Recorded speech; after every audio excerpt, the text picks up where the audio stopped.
K-Pop Demon Hunters is a smash hit that topped the Netflix charts. Directed by Chris Applehands and Maggie Kang. Kang is also the creator. This animated movie centered around Huntrix, a fictional mega-successful female K-pop trio who secretly hunts demons on the side. As I said, fictional. Became Netflix's most watched film of all time, animated or otherwise, which is pretty impressive in the streaming era. And K-Pop Demon Hunters accomplished this feat by being a unique animated movie with broad appeal. The film is charming, has a great sense of humor, is clearly influenced by anime, an emphasis on Korean culture, which film-wise often goes unseen by most Western audiences, Bong Joon-ho mind-blowing us with Parasite and its tasteful detestation of the financially privileged class notwithstanding, and contains great music inspired by the genre of K-pop, or Korean pop music rather, a genre of music that is very popular in the Western world right now, even though I basically don't know anything about it. The only thing I know about K-pop is BTS, and even then,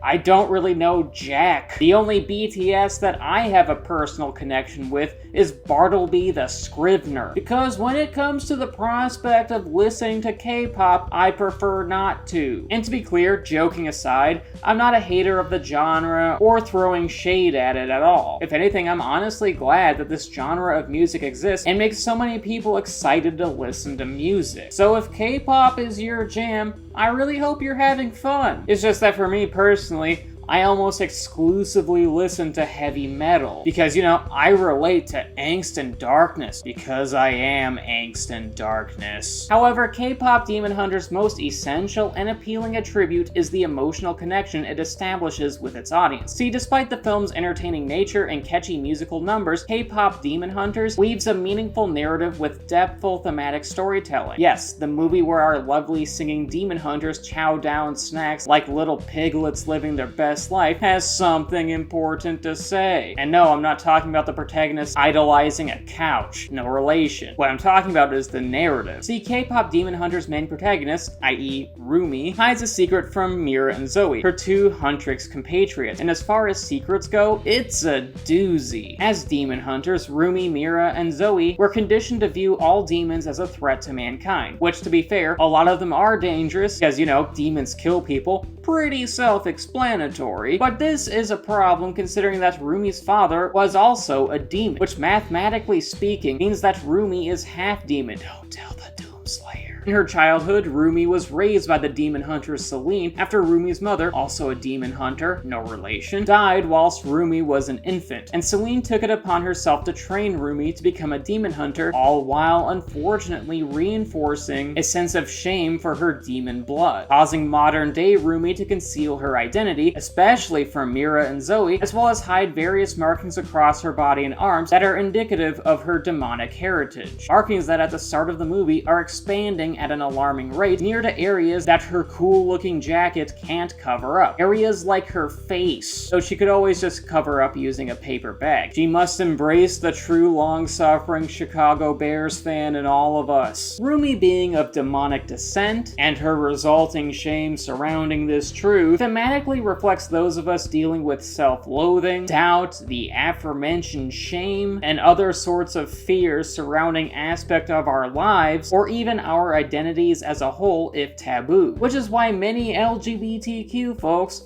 like myself, relate to Rumi's character arc. Because against all the odds, this girl became the unexpected gay icon of 2025. And I am here for that. Admittedly, Rumi's narrative journey is universal, like love conquers all, or eating too much pizza. It's just something that transcends cultural and linguistic boundaries, and this is by design. In an interview with Geeks Out, Maggie Kang, K-Pop Demon Hunters creator and one of the directors, detailed this truth. To quote, "As an animation director, I want to make animated films for a broader audience. I think almost every artist in the industry is frustrated that we are put in the kiddie corner of Hollywood. Animation is for everyone. Sometimes it's actually for an older audience, but it happens to be safe for kids to watch. So Chris and I approached K-pop in this way, making a movie with deep adult themes that can resonate with an older audience, but accessible and enjoyable for a younger audience. We wanted to tackle hard subjects like shame and the voices voices in your head. And honestly, we thought it would be too adult for some kids, but even in our first public screenings, we saw young girls 8, 9 years old who totally got this, and they talked about how it related to them and their relationship with their friends. It was incredible. As an industry, we really should not underestimate our young viewers. They are so insightful and they want deeper stories. They don't want to be treated like children, end quote. Long story short,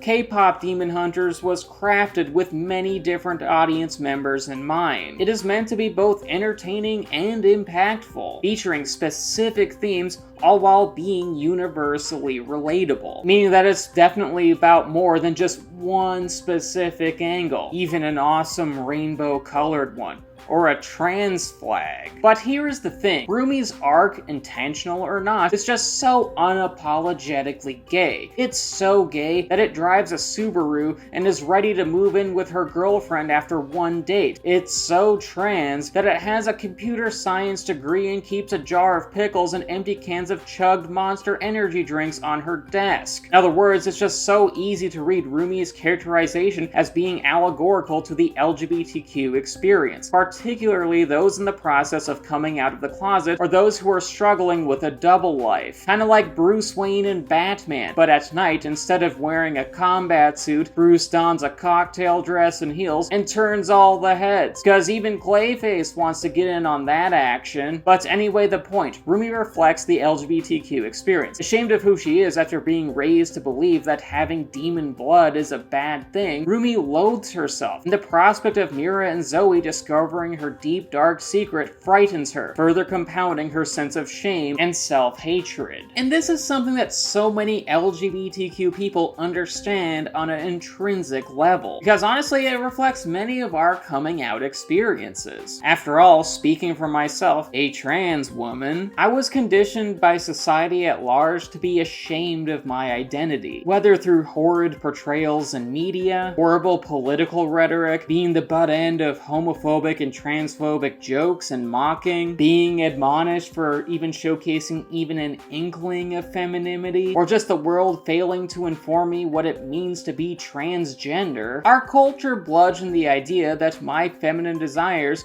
were freakish and abnormal, thus establishing a sense of self-loathing within myself, as well as just a need to hide who I was from family and friends, because I didn't want them to discover my biggest secret, or at least my biggest secret that didn't involve me reading the Twilight books in high school. Hey, don't judge. Mormon vampires are fascinating. And Rumi's arc just echoes a coming out narrative. Throughout the film, she begins to embrace her identity and realizes that not all demons are evil, that they are also people who once struggled with their own personal, financial, or emotional troubles, and during that struggle had doubts and fears that were exploited by a demonic entity, a persistent, malicious voice in their head espousing evil temptations. Malicious voice in my head tells me to eat another jelly donut. But still, in the movie, Rumi has a long way to go in her journey to self-acceptance, ensuring that there is a whole film's worth of obstacles for our protagonist to overcome, meaning that for her, there's a lot of room for character growth. Or should I say, Rumi for growth? Well, your jokes suck too. Additionally, Rumi's characterization proves that coming out narratives, or stories adjacent to coming out narratives, are very engaging. After all, a primary character struggling to hide a secret core part of her identity from her friends out of fear and shame is just enthralling drama. It's auto-magically interesting and convinces us, the audience, to become invested in a given story. And K-Pop Demon Hunters, intentionally or unintentionally, captures this feeling. Those of us with LGBTQ identities strongly relate to Rumi because her story just feels like a coming out narrative. Because despite the fantastical premise in the K-pop bops, K-Pop Demon Hunters' narrative and thematic storytelling feels real, at least emotionally speaking. It's just personal to us. And while K-Pop Demon Hunters doesn't necessarily work as a one-to-one allegory, because equating LGBTQ people to demons is also akin to equating those aforementioned LGBTQ folks to sin itself, which is gross, the movie still hits emotionally and close to home for the queer community. And sure, K-Pop Demon Hunters might not technically be an LGBTQ coming out story, at least in text, but given how well it functions as an allegory, Does the intention even matter? Does K-Pop Demon Hunters' narrative and themes being universal undermine how it hits home for the LGBTQ community? Hell no! It's gay. It's really gay. Ending this video there. Bye!